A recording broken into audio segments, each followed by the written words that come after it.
ولا أحد أبر في قولي لا منه ولا نعمي اللهم صل على سيدنا مولانا محمد وعلى آل سيدنا مولانا محمد بلغ العلا بكماله كشف الدجى بجماله أسرت جميع خصاله صلوا عليه وآله بلغ العلا بكماله كشف الدجى بجماله حسنت جميع خصاله صلوا عليه وآله الصلاة والسلام عليك يا رسول الله الصلاة والسلام عليك يا حبيب الله الصلاة والسلام عليك يا شافي المذنبين الصلاة والسلام عليك يا رحمة للعالمين معزز محترم حضرات উলামায়ে কিরাম সম্মানিত মুরব্বিয়ানে আযম আমার সহবয়সী যুবক বন্ধুরা মাদ্রাসা স্কুল কলেজ ও ইউনিভার্সিটির ছাত্র বন্ধুরা মহান আল্লাহ সুবহানাহু ওয়া তাআলার সুউচ্চ দরবারে অনেক অনেক কালিমাতুশ শুকর উচ্চারণ করছি এই জন্য যে আল্লাহ সুবহানাহু ওয়া তাআলা একটি বছর পার করে আবারও একটি লাইলাতুল মুবারাকায় আমাদেরকে বিভিন্ন জায়গা থেকে হাজার হাজার মুসল্লিদেরকে আল্লাহ রাব্বুল আলামিনের ঘরে সমবেত হওয়ার তৌফিক দিয়েছেন। এজন্য আসুন অন্তরের অন্তঃস্থল থেকে কালিমাতুশ শুকর উচ্চারণ করছি আলহামদুলিল্লাহ। আমাদের পক্ষ থেকে পবিত্র এই মুহূর্তে আল্লাহ সুবহানাহু ওয়া তাআলা তার প্যারা হাবিব সাল্লাল্লাহু আলাইহি ওয়াসাল্লামের নূরানী রওজায়ে আতহারে অসংখ্য অগণিত দরুদ ও সালাম পৌঁছে দিন। আমরা সকলে পড়ি আমিন। দরুদ ও সালামের জবাব জীবনে একটিবার হলেও আমাদেরকে শোনার তৌফিক দান করুন আমিন। আল্লাহ রাব্বুল আলামিনের কাছে দোয়া করি আল্লাহ রাব্বুল আলামিন আজকে যাদেরকে আসার তৌফিক দিয়েছেন মসজিদে আল্লাহ তাআলা সকলকে এই মসজিদ থেকে বের হওয়ার আগে নিষ্পাপ বানিয়ে দেন বলুন আমিন। এবং আমরা কিয়ামতের ময়দানে যেন এরকম সকলে মিলে একত্রে আল্লাহ তাআলার সাজানো জান্নাতে প্রবেশ করতে পারি বলুন আমিন। আমাদের মা বাবা, আমাদের ওস্তাদ, আমাদের ভাই বোন, আমাদের আত্মীয় স্বজনদেরকেও আল্লাহ তাআলা ক্ষমা করে দেন বলুন আমিন। মুআজ্জাজ হাজিরিন, আপনারা সেই 9:30 থেকে প্রায় শুরু করে দীর্ঘক্ষণ যাবৎ কোরআন এবং সুন্নাহ থেকে অনেক আলোচনা শুনতেছিলেন। এই পর্যায়ে রাত প্রায় 11টার কাছাকাছি। তো আমি খেয়াল করছিলাম যে আপনাদের বেশি সময় নষ্ট না করে মোটামুটি 12টার পরে পরেই দোয়ার দিকে অগ্রসর হব, কিন্তু আসলে মনে হয় পারা সম্ভব হবে না, আরেকটু বেশি সময় নেওয়ার দরকার হবে। তো আপনারা একটু বেশি সময় হলে কি কষ্ট পাবেন? আজকের আলোচনার বিষয় কিন্তু অনেকগুলো। 1 নম্বর আমি যে বিষয়টি নিয়ে আলোচনা করতে চাই সেটি হলো ইস্তেদাদুল মাউত তথা মৃত্যুর প্রস্তুতি। 2 নম্বর যে বিষয়ের উপর আলোচনা করতে চাই সেটি হলো ইস্তেদাদুস সাওম তথা রোজার প্রস্তুতি।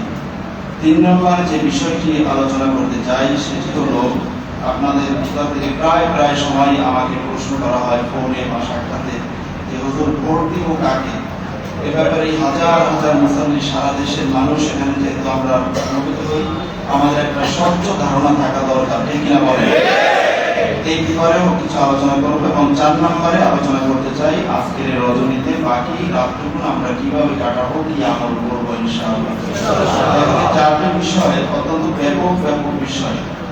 তো আমরা সংক্ষিপ্ত পরিসরে আমরা কিছু কথা শুনবো ইনশাআল্লাহ।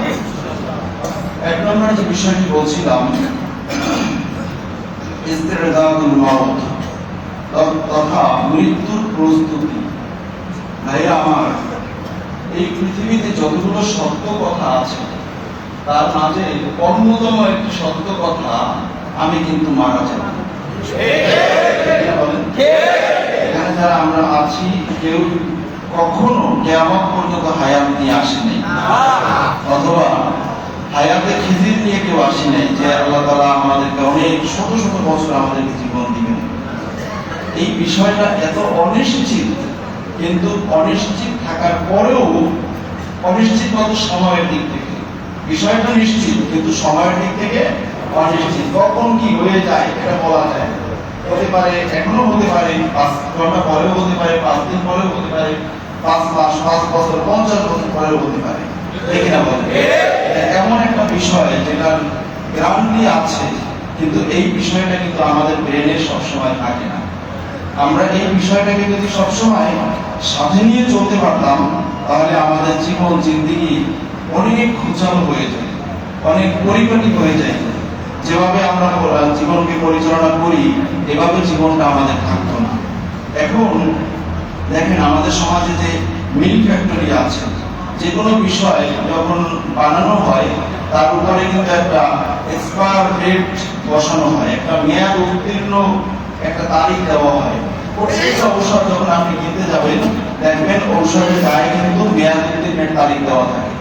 কিন্তু এই মেয়াদ উত্তীর্ণের তারিখটা যিনি লেখেন, তিনি কিন্তু তার নিজের মেয়াদটার ব্যাপারে খবর থাকে। মানুষ কখনো জানে না যে আমার মৃত্যুটা কখন হবে। এ কারণে বৈজ্ঞানিকরা অনেক হিসাব নিকাশ করে দেখেছেন, এবং মৃত্যুর উপরে অসংখ্য গবেষণা করা হয়েছে পৃথিবীতে, যে মৃত্যু যে হয় মানুষের, কি জিনিসটা যায় আর কি জিনিসটা থাকে, এটা নিয়ে অনেক গবেষণা করা হয়েছে। কিন্তু আজও পর্যন্ত এই পাওয়ারটার ব্যাপারে কোনো ধরনের তারা স্পর্শই পায় না। বলুন না সুবহানাল্লাহ।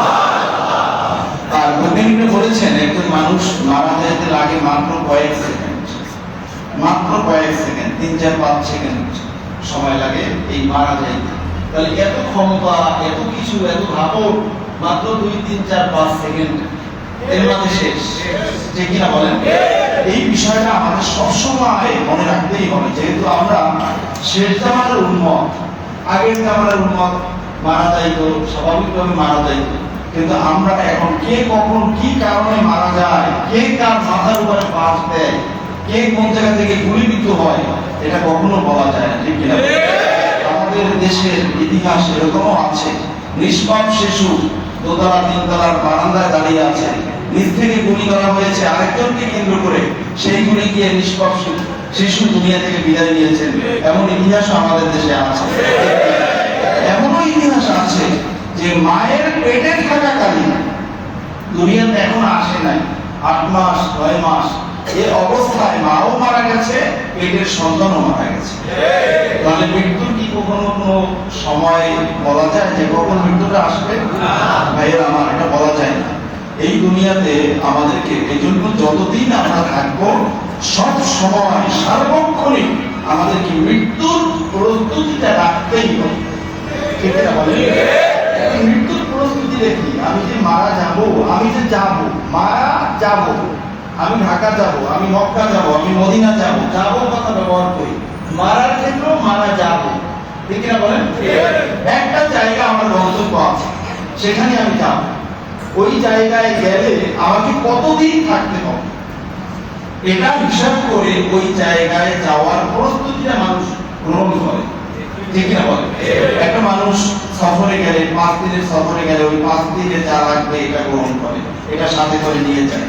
আবার দিন বেশি হলে গাড়ি অনেক বড় হয়, ব্যাগ অনেক বড় হয়। ঠিক না বলেন? এই যে আর্মিদের ট্রেনিং হয়, এদের এই প্রশিক্ষণের মাঝে একটা সময় তাদেরকে 7 দিনের, 10 দিনের, 15 দিনের খাবার নিজে বহন করে, খাবার এবং পানিও বহন করে একটা দূর একটা জায়গায় থাকতে হয়।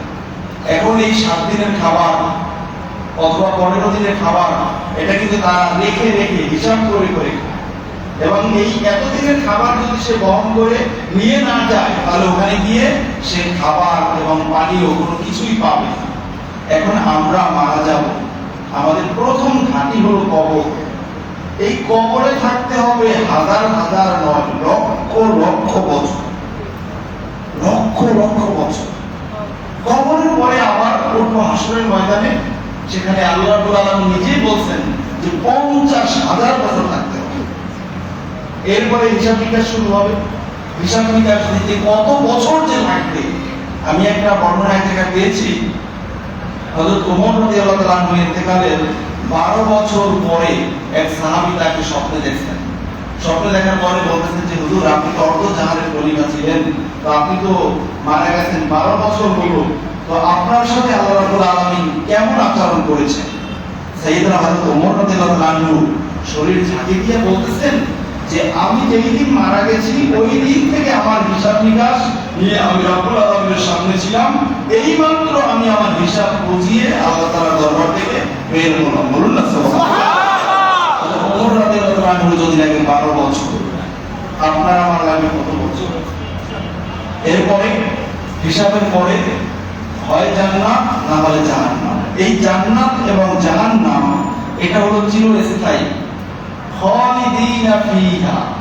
এই খুলদুন শব্দের তাফসীরের মাঝে অনেক মুফাসসির এরকম বুঝিয়েছেন যে গোটা পৃথিবীটা যদি হয় একটা প্ল্যাটফর্ম সমান, পৃথিবী তো হলো একটা গোলাকার, এই কারণে জাহাজ সাগরের থেকে আসতে থাকলে প্রথমে তার মাথা দেখা যায়, তারপরে ধীরে ধীরে তার পুরো শরীরটা দেখা যায়, ঠিক কিনা বলে? এখন এই যে গোলাকার, এই গোলাকার পৃথিবীটা হবে একেবারে প্ল্যাটফর্মের মতো, এই টেবিল যেরকম সমান। হাদিস শরীফের মাঝে আসছে রুটি যে আমাদের মা বোনেরা বেলে যখন রুটির এক পাশ মোটা থাকে আর এক পাশ চিকন থাকে, এমনটা তো না, রুটির সব পাশ থাকে একেবারে সমান, ঠিক না বলেন? এবং এত সমান থাকে, এর মাঝে যদি একটা চুল কোথাও দেখা যায় ওই চুলটাও দৃশ্যমান হয়, ওই চুলটা টান দিয়ে ফেলে দেওয়া হয়, ঠিক না বলেন? আসরের ময়দানটা হবে এরকম সাদা মতো এবং সমান। এখানে যদি কোথাও একটা সুই পড়ে থাকে ওই সুইটাও দেখতে পারবে। তার মানে হলো এই পৃথিবীতে যারা জুলুম করে ওই জালেম কোথাও পালিয়ে থাকতে পারবে না, মাসলুম ব্যক্তির চোখের সামনে সে ধরা খাবেই হবে, ঠিক কিনা বলে? পৃথিবীতে মানুষ কত জায়গায় পালায়, খুঁজে পাওয়া যায় না। কত চোর বাটপার আমাদের দেশে মুখ ফুলিয়ে রাস্তা রাস্তায় ঘোরে, আর দেখা যায় একটা খুনি যে অন্যায় করলো, অপরাধ করলো, সে কোথায় আছে তাকে খুঁজে পায় না। এরকম আছে, একটা রাস্তায় রাস্তায় ঘুরে আর একটা কোথায় আছে খুঁজে পায় না। তার মানে হলো একটা কথা বাংলাদেশ আমাদের গ্রাম গায়ে আছে যে সজাগ মানুষকে জাগানো যায়, সজাগ মানুষকে কি জাগানো যায়? এখন চোরকে যদি পুলিশ ধরতেই না চায় তাকে খুঁজে পাবে কেমন? আগেই তো মনের মাঝে লুকায়িত আছে, তাকে ধরা যাবে না, তার কারণ সে হলো দাদার নাতি, বড় ভাই, ধরা যাবে। এই খেয়াল যদি দেখেই থাকে তাকে তো খুঁজে পাওয়া সম্ভব নাই। কিন্তু কিয়ামতের ময়দান বাবা আদম আলাইহিস সালাম যেই দিনে পৃথিবীতে আসছেন, উনি 40,000 ওনার নাতি পোতা রেখে উনি আল্লাহ তাআলার কাছে গেছেন। 40,000 নাতি নাতনি নিজের চোখে দেখছেন, এরপর আল্লাহ তাআলার কাছে গেছেন। ওই থেকে বৃদ্ধি হতে হতে হতে হতে আজকের পৃথিবীতে 800 কোটি মানুষ, আরো যে কত আসবে কত আসবে। তাহলে এই এত মানুষগুলো, সব মানুষগুলো একই প্ল্যাটফর্মে থাকে, সবাই সবাইকে দেখবে, বলুন না সুবহানাল্লাহ। এই বিশাল কিয়ামতের ময়দানে দাঁড়িয়ে থাকতে হবে কত হাজার হাজার। এরপরে আপনি বলছিলাম যে প্ল্যাটফর্ম, এই গোটা পৃথিবীটাকে যদি একটা প্ল্যাটফর্ম করা হয়, এই পৃথিবীর উপরে সরিষা দানা রাখবে, যত রাখা যায় রাখতে রাখতে রাখতে রাখতে একেবারে মেঘমালা ছাড়িয়ে আরো উপরে চলে যাবে বিশাল পৃথিবীটা। এখানে এই সরিষা দানা রাখবে। এরকম আরেকটা প্ল্যাটফর্ম অন্য জায়গায় করে একটা চড়ুই পাখিকে দায়িত্ব দেওয়া হবে যে তুমি এই প্ল্যাটফর্মের সমস্ত সরিষাগুলো ওই প্ল্যাটফর্মে নিয়ে ফেলতে হবে। এবং সিস্টেম হলো একটা সরিষা দানা তুমি নিয়ে ওখানে চলে যাবে, 70,000 বছর তুমি অপেক্ষা করবে, এরপরে এসে আবার আরেকটা সরিষা দানা নিবে। মুফাসসির কিরাম বলছেন এটাও কোনো না কোনো দিন শেষ হবে, এটাও কোনো না কোনো দিন শেষ হবে। শেষ হবে। কিন্তু জান্নাত আর জাহান্নামের এই খালিদিনা ফিহা, এই চিরস্থায়ী সময়, এটার কোনো শেষ নাই। বলুন না সুবহানাল্লাহ। তাহলে যেই লোকটা শান্তিতে থাকবে, এই লোকটার আরাম আয়েশের কোনো অভাব থাকবে না। আর যেই লোকটা কষ্টে থাকবে, এই লোকটার কষ্টের কোনো সীমা থাকবে না। ঠিক না বলেন? তাহলে এই বিশাল সময়ের জন্য আমাদের প্রস্তুতি নেওয়া দরকার। প্রস্তুতির ঘাটতিটা কেমন লাগবে? কেমন লাগবে? কেমন লাগবে ভাই? একটু কি চিন্তা করছেন? কথায় কথায় যে বলেন এত আমলের দরকার কি, সবে বলার দরকার কি? আজকের ফজরের নামাজ পড়ে আমি বসছি, এই ফজরের পর আমাকে একটা একেবারে লাস্ট সীমা থেকে, বর্ডার এলাকা থেকে এক শায়েখ ফোন দিয়েছে। আমার ভিডিও পাইয়া সে তেলে বেগুনে জ্বলতেছে। আমি কোরআনের অপব্যাখ্যা করছি। লাইলাতুল মোবারাকা তার উদ্দেশ্য তো লাইলাতুল কদর। আপনি লাইলাতুল নিসফে মিন শাবান, সবে বরাত কই পাইলেন? আবার বলে লাইলাতুল নিসফে মিন শাবান দ্বারা তো সবে বরাত উদ্দেশ্য না। আমি বললাম যে তা লাইলাতুল নিসফে মিন শাবানের অর্থটা কি? বলেন অর্ধ শাবান। তা অর্ধ শাবান 1 থেকে 29 অথবা 30 তারিখের ভিতরে কোন রজনীটা, এটা বলেন আপনি? বলতে পারেন না। এই অযথা আলেম। এ কারণে একটা কথা আছে উর্দুতে, নিমে মোল্লা খতরাই ইমান, আর তার আগের কথাটা নিমে তবি খতরাই জান। অর্ধেককে ডাক্তার রুগীর জীবন শেষ করে, আর অর্ধেকে মোল্লা মানুষের ঈমান নষ্ট করে। এই অর্ধেকে মোল্লা আমাদের সমাজে অনেক আছে। আমি তাকে জিজ্ঞাসা করলাম, আপনি কোন মাদ্রাসায় কোন লেভেলে পড়াশোনা করছেন, আপনি কোথায় কেতাবাদি পড়াশোনা করছেন? সে বলে যে ইলম শিখতে হলে কি মাদ্রাসায় যেতে হয়? আমি বললাম যে মাদ্রাসায় যান নাই, ঠিক আছে, তাহলে আপনার শায়েখদের নাম বলেন, আপনার কোন কোন শায়েখের কাছে কি কি পড়ছেন? উনি আমাকে বললেন যে আল্লাহর নবী রাসূলরা কার কাছে পড়ছেন, আমিও তার কাছে পড়ছি। আমি বললাম নাউজুবিল্লাহ। সকালবেলা উঠেই আপনি আমার মেজাজটা খারাপ করলেন।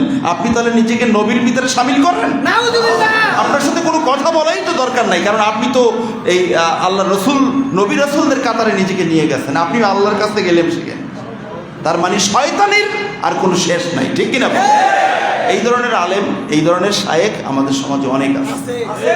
বন্ধুরা আমার, একটা সময় ছিল যে মানুষের সোহবাতে গেলে, আমি সম্ভবত কোনো এক জুমায় বলছিলাম, আলিয়া মাদ্রাসা প্রতিষ্ঠিত হওয়ার 477 বছর আগে এই বাংলাদেশের মাঝে শাহজালাল রহমাতুল্লাহ তাআলা আসতেন। আলিয়া মাদ্রাসা প্রতিষ্ঠিত হওয়ার 86 বছর পরে কওমি মাদ্রাসা প্রতিষ্ঠিত হয়েছে।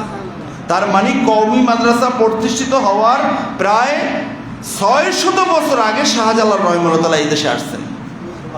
শাহজালাল রহমাতুল্লাহ তাআলা এই দেশে আসার 100 বছর আগে শাহ মিরান গাউসে পাক মহিউদ্দিন আব্দুল কাদের জিলানী রহমাতুল্লাহ তাআলার ছেলের ছেলে উনি এই দেশে আসছেন।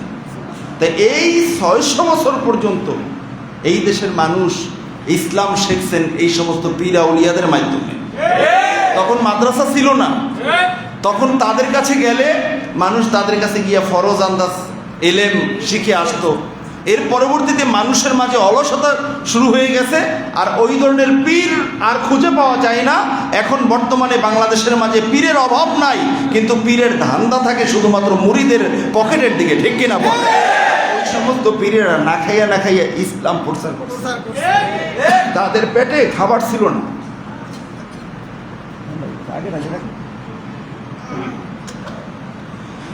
আমার এই কয়েকদিন যাবৎ মাহফিল লাগা প্রোগ্রাম, এই কারণে গলায় অনেক সমস্যা। যেটা খাই লবণ পানি, আগের যে কথা, এটা চা না। লোভ লাগবে না তো ইনশাল্লাহ?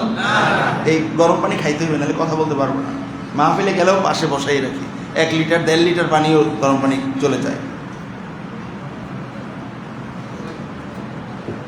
এখন এই যে আউলিয়া কেরামরা, তাদের সোহবতে গিয়ে মানুষ এলমে শরীয়তও শিখছেন, মারিফতও শিখছেন। কিন্তু এখন বর্তমানে আউলিয়া কেরামদের মাঝে যারা পীর মুরিদি যারা করে, এদের মাঝে অনেকটা আছে উল্টো পাল্টা। কিন্তু এই কথাগুলো বললে অনেকের আবার খুব বেশি লেগে যায়। কিনা বলেন? কিন্তু লেগে গেলেও সময় আসতেছে ইনশাআল্লাহ সবাই গোমর ফাঁস হয়ে যাবে, ঠিক কিনা বলেন? কারণ শেষ জামানা হলো এমন একটা সময়, ওই যে কিয়ামতের ময়দানে সবাইকে সবাই চিনে ফেলবে। কিয়ামতের আগেও মানুষ মানুষকে চিনতে পারবে কোনটা মুনাফিক আর কোনটা ইসলামের বান্ধব, ঠিক কিনা বল?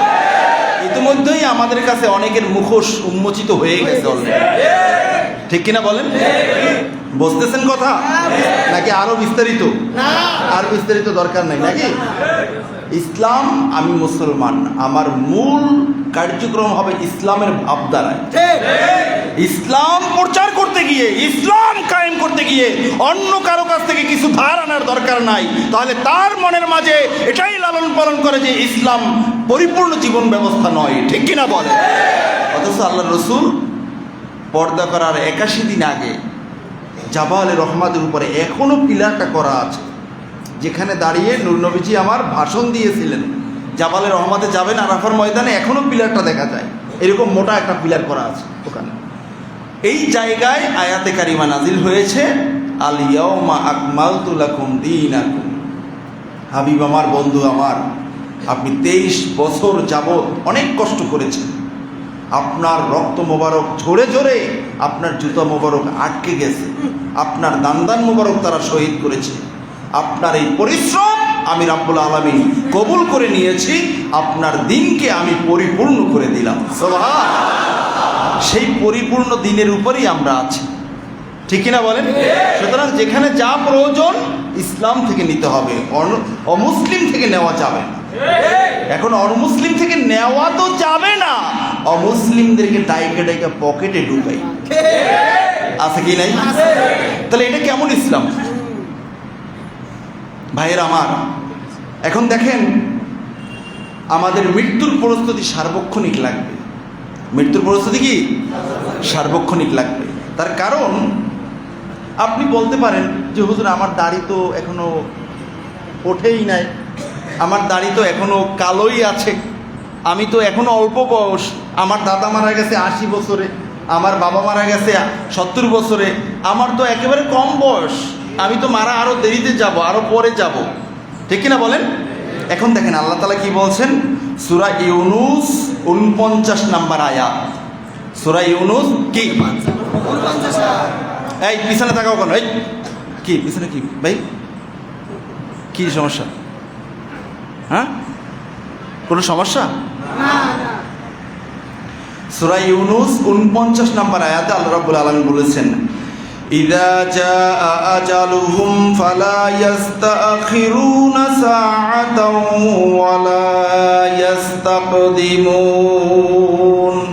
আল্লাহ রাব্বুল আলামিন বলছেন, ইযা জাআ আজালুহুম, প্রত্যেকটা মানুষ যখন আল্লাহ তাআলা সৃষ্টি করেছেন তার কিন্তু একটা মেয়াদ আল্লাহ তাআলার কাছে আছে। আপনি আমি জানি না, গায়ে সিল মারা নাই, কপালে সিল মারা নাই।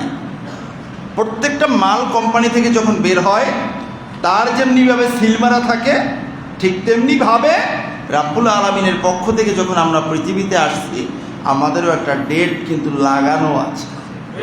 ইযা জাআ আজালুহুম, ওই ডেটটা যখন চলে আসবে, লা ইস্তাখিরুনা সাআতা, ওই ব্যক্তিকে তখন এক মুহূর্ত বিলম্ব করা হবে না। সাআতান, মুহূর্ত। এই মুহূর্তের ব্যাখ্যা এরকম দেওয়া যায়, আমরা যে চোখে পলক দেই, দুইটা পার্ট মিলে যায় না, এই মিলে কয় সেকেন্ড থাকে? কয় সেকেন্ড থাকে? 1 সেকেন্ডও থাকে না, ঠিক না বলেন?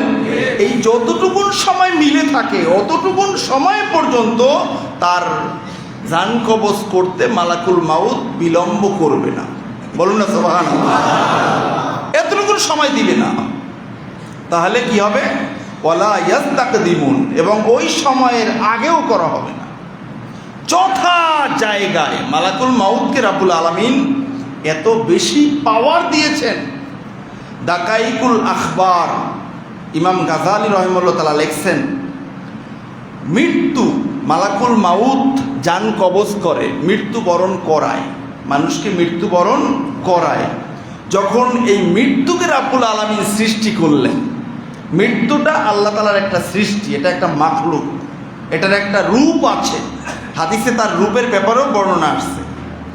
মৃত্যুকে যখন আল্লাহ রাব্বুল আলামিন সৃষ্টি করলেন, এই মৃত্যুকে 100 পর্দা দিয়ে আল্লাহ তাআলা ঢেকে রাখলেন এবং এই মৃত্যুটাকে 70টি শিকল দিয়ে বেঁধে রাখলেন।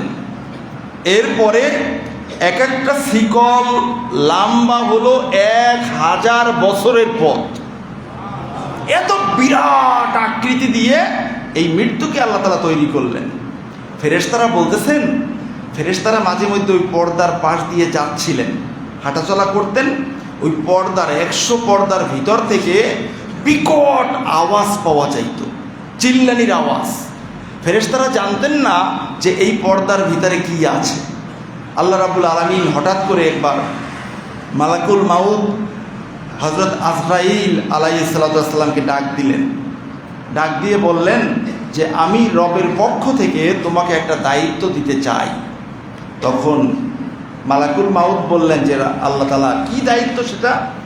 তখন আল্লাহ রাব্বুল আলামিন বললেন যে তোমাকে দায়িত্ব দেওয়া হবে মানুষের জান কবজ করার, মৃত্যুবরণ করানোর। তখন আল্লাহ রাব্বুল আলামিন তাকে বললেন যে যাও তুমি গিয়ে মৃত্যুটা দেখে আসো। মৃত্যু 100 পর্দা দিয়ে আমি ঢেকে রাখছি, তুমি মৃত্যুটা গিয়ে দেখে আসো। তখন মালাকুল মাউত এসে যখন মৃত্যুর উপরে উঠতে শুরু করলেন, এই মৃত্যুর চেহারা দেখে মালাকুল মাউত অজ্ঞান হয়ে গেলেন। দাকাইকুল আখবারের মাঝে আসছে বছরের পর বছর মালাকুল মাউত অজ্ঞান অবস্থায় ছিলেন। বলুন না সুবহানাল্লাহ। আল্লাহ রাব্বুল আলামিন ডাক দিলেন, ওই মালাকুল মাউত, তোমাকে পাঠাইলাম মৃত্যু দেখতে, তুমি না আইসা অজ্ঞান হয়ে পড়ে আছো, ঘটনা কি? তখন মালাকুল মাউত বলতেছে যে রব্বে কারীম, আমার পক্ষে সম্ভব নয় এত বড় আকৃতির এই বিষয়টাকে কবজ করা, এটা আমার পক্ষে সম্ভব নয়। তখন রাব্বুল আলামিন বললেন যে তোমাকে আমি ক্ষমতা দিব, ক্ষমতা দিলে তখন তুমি সেটা পারবে। এইটা বলে রাব্বুল আলামিন কুদরতিভাবে মালাকুল মাউতকে ক্ষমতা দিলেন। এরপরে বললেন এবারে যাও দেখে আসো। এবারে দেখে এসে বলতেছেন যে আল্লাহ, এবারে আমি একই সময়ে অসংখ্য প্রাণীর জান কবজ করার ক্ষমতা আমার ভিতরে আছে। বলুন না আল্লাহু আকবার। আল্লাহ তাআলা কুদরতিভাবে সেই ক্ষমতা দিলেন। এখন মালাকুল মাউত বলতেছে যে আল্লাহ ঠিক আছে, আমার ক্ষমতা আছে, কিন্তু আমি যে জান কবজ করব আজীবন আমাকে মানুষের লানতের তলে থাকতে হবে। আমাকে মানুষ গালিগালাজ করবে, আমি সবাই সন্তানের সামনে দিয়ে পিতাকে নিয়ে আসব, আবার পিতার সামনে দিয়ে সন্তানকে নিয়ে আসব। কার কখন ওই ডেট ফেল হয়ে যায় তখনই তো আমাকে নিয়ে আসতে হবে। এটা কি করে সম্ভব আল্লাহ? আমাকে তো আজীবন মানুষ গালিগালাজ করবে। তখন রাব্বুল আলামিন বলছেন যে না, গালিগালাজ করবে না, এটারও সিস্টেম আমি করে দিব। প্রত্যেকটা জায়গায় আমি সবাব রেখে দিব, কারণ রেখে দিব। মানুষ ওই কারণ নিয়ে আলোচনা করবে, তোমাকে মানুষ ভুলে যাবে। বলুন না সুবহানাল্লাহ। এই কারণে ভাইয়েরা আমার, হাদিস শরীফের মাঝে এসেছে প্রত্যেকটা মানুষ মারা যাওয়ার জন্য 2টা শর্ত। কয়টা শর্ত? 2টা শর্ত। একটা হলো জায়গা আর একটা হলো সময়। জায়গা আর সময় এটা মিলতেই হবে, এটা না মিললে তার জান কবজ হবে না। ইমাম গাজালি রাহিমাহুল্লাহ তাআলা খুব চমৎকার একটা ঘটনা উল্লেখ করছেন। তিনি বললেন আগের জামানার একজন লোক সবসময় আল্লাহ তাআলার কাছে দোয়া করতেন, আল্লাহুম্মা গফিরলি ওয়ালি মালাইকি শামস, যে আল্লাহ আমাকে ক্ষমা করেন আর সূর্য রক্ষণাবেক্ষণকারী যে ফেরেশতা আছে তাকে আপনি ক্ষমা করেন। এখন এই দোয়া করতেন সব সময়। হঠাৎ করে একদিন সূর্য রক্ষণাবেক্ষণকারী ফেরেশতা উনি আল্লাহর কাছে বলেন যে আল্লাহ, আমার জন্য জীবনে এই দোয়া কেউ করে নাই, এখন আপনার এই বান্দা আমার জন্য এই দোয়াটা করতেছে, কেন করতেছে? আমার মন চায় আমি একটু সরাসরি গিয়ে তার সাথে সাক্ষাৎ করি। আল্লাহ রাব্বুল আলামিন বললেন যে ঠিক আছে ফেরেশতা, তুমি যেহেতু তার সাথে দেখা করতে যেতে চাও, তুমি চলে যাও, তার সাথে দেখা করে আসো। এখন দেখা করতে গেছে, দেখা করতে গিয়ে পরিচয় দিছে। পরিচয় দেওয়ার পরে বলতেছে যে হুজুর, আমি আজীবন আপনার জন্য দোয়া করতাম, আমার মনে বড় শখ আমি একটু সূর্যটা দেখব কাছে গিয়ে। তখন ফেরেশতা বলতেছে, না, সূর্যের পাশে তুমি যাবা কেমনে? সূর্য তো অনেক পাওয়ারফুল আলো, এটা তো অনেক হিট, অনেক তাপ, এখানে তুমি কেমনে যাবা?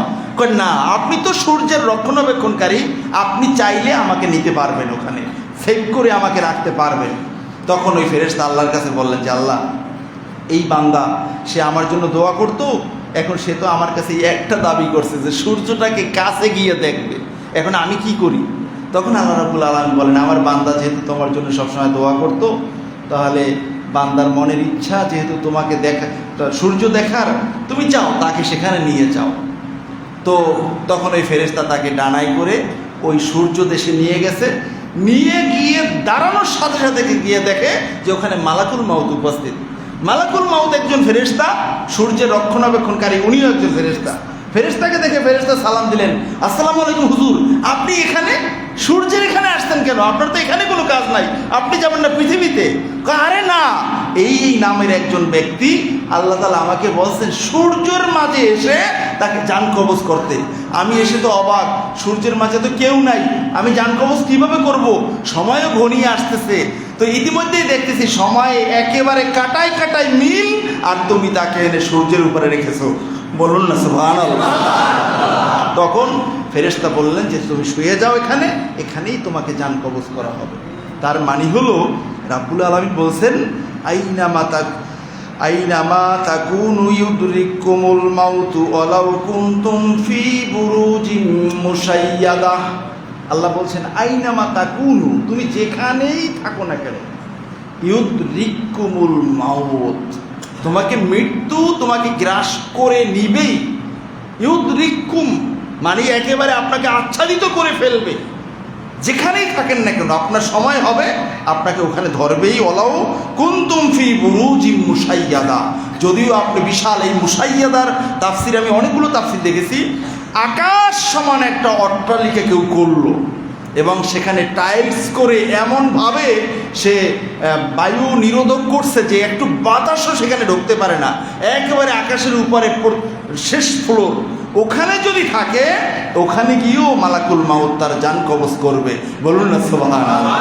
এ কারণে একটা গবেষণা আমি পড়ছিলাম, জার্মানি এক বৈজ্ঞানিক, সে গবেষণায় লিপ্ত হয়েছে যে মানুষের ক্ষেত্রে মানুষ বলে যে আব্দুর রহিম মারা গেছে, আব্দুল করিম মারা গেছে, অমুকে মারা গেছে, নামটা বলে অমুকে মারা গেছে, কিন্তু ঘরে গিয়ে দেখা যায় লোকটা তো শুয়ে রয়েছে, মারাটা গেল কি, এখান থেকে চলে গেল কি?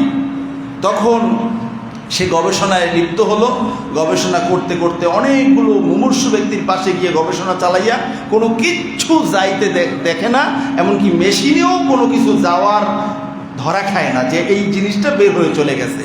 তখন তার জন্য বিশাল একটা কাচের গ্লাসের একটা বক্স করা হলো, যেই বক্সের ভিতরে অক্সিজেনের ব্যবস্থা করা হলো, বাহির থেকে একেবারে কোথাও কোনো ফাঁকা নেই, স্বচ্ছ চোখে দেখা যায় ভিতরে রোগী কি করছে এবং তার নিঃশ্বাস চলছে, এটা দেখা যাচ্ছে। তো হঠাৎ করে থাকতে থাকতে থাকতে থাকতে একটা সময় দেখলো যে ওই কাচের গ্লাস একটু ফাটল ধরছে এক জায়গা থেকে, ছোট্ট একটু ফাটল, কিন্তু এত সূক্ষ্ম ফাটল সেখান থেকে বাতাস আসা যাওয়া করতে পারে না। হঠাৎ করে দেখলো মেশিন যে তার পালস, ওই রুগীর শ্বাস প্রশ্বাস এটা বন্ধ হয়ে গেছে। তখন ওই ডাক্তার কালিমা পড়ে মুসলমান হয়েছে যে না, কোনো মানুষের পক্ষে সম্ভব নয় আল্লাহর কুদরতকে ধরা, ঠিক কিনা বলেন? এই কারণে আল্লাহ রাব্বুল আলামিন বলছেন, ইয়াসআলুনাকা আনির রূহ কুলির রূহু মিন আমরি রব্বি। হাবিব, আপনাকে ওরা রূহের ব্যাপারে প্রশ্ন করবে, মানুষেরা বলবে রূহ দিয়ে মানুষ চলে, রূহ হলো মানুষের প্রাণ, মানুষ চলে রূহ দিয়ে, এই রূহটা কি? আপনি বলে দিয়েন রূহটা হলো একমাত্র আল্লাহ তাআলার নির্দেশ। সুবহানাল্লাহ বলেন, নির্দেশ, এটা কি ধরা যায়? আপনি এখান থেকে চলে যান, আপনি চলে আসেন, এই যে নির্দেশগুলো, এটা কি ধরা যায়? একটা নির্দেশ, রবের একটা নির্দেশ। এই নির্দেশ আল্লাহ তাআলার সমস্ত মাখলুকাতের উপরে কাজ করে সমানভাবে। বলুন না সুবহানাল্লাহ। তাহলে নির্দেশ যেখানে, যার নির্দেশ, ওই নির্দেশের ক্ষমতাটাও তত বেশি, ঠিক কিনা বলেন? আমাদের দেশে আমরা মোল্লারা চাই চুরি ডাকাতি না হোক, জেনাবে বিচার না হোক, পর্দা মতো মা বোনেরা চলুক, দেশের সম্পদ বাহিরে চলে না যাক, কিন্তু আমাদের মতো মোল্লারা সবাই চাইলেই কি এতে কিচ্ছু আসে আর যায় না। কারণ আমাদের এই নির্দেশ, আমাদের এই চাওয়া, এর পাওয়ার কম। পাওয়ার হতো, নির্দেশ দেওয়া হতো যখন স্বরাষ্ট্র মন্ত্রণালয়ের পক্ষ থেকে নির্দেশটা যখন আসতো, প্রধানমন্ত্রীর পক্ষ থেকে নির্দেশটা যখন আসতো, প্রেসিডেন্টের পক্ষ থেকে, তখন সেই নির্দেশটার ক্ষমতা, ওয়েট অনেক বেশি হতো। ঠিক কিনা বলে? ছোট্ট একটা দেশ, এই দেশে চুরি চামারি বন্ধ করা যায় না, এই দেশে ডাকাতি বন্ধ করা যায় না, বরং আজান একামত দিয়ে ডাকাতি করে। দেশের মাঝে এখন যা চলছে, আজান একামত দিয়ে ডাকাতি করে। হাইওয়ে, মহাসড়ক, রাত্র 12টা, 1টা, 2টা, 3টায় ওখান থেকে চড়তে সবাই ভয় পায়।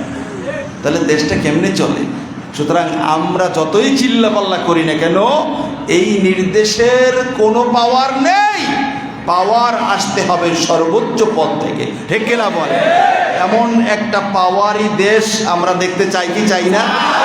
আসলে সামনে সময় আসতেছে। ঠিক কিনা বলেন? কিন্তু খুঁজেই পাইবেন কেমনে? খুঁজেই পাইবেন কেমনে? খুঁজে পাওয়াও মুসিবত। কারণ দেখনে মে শেখ ফরিদ, লেকিন বগল মে ইট। দেখতে শেখ ফরিদ, কিন্তু বগলের মাঝে কি আছে? ইট।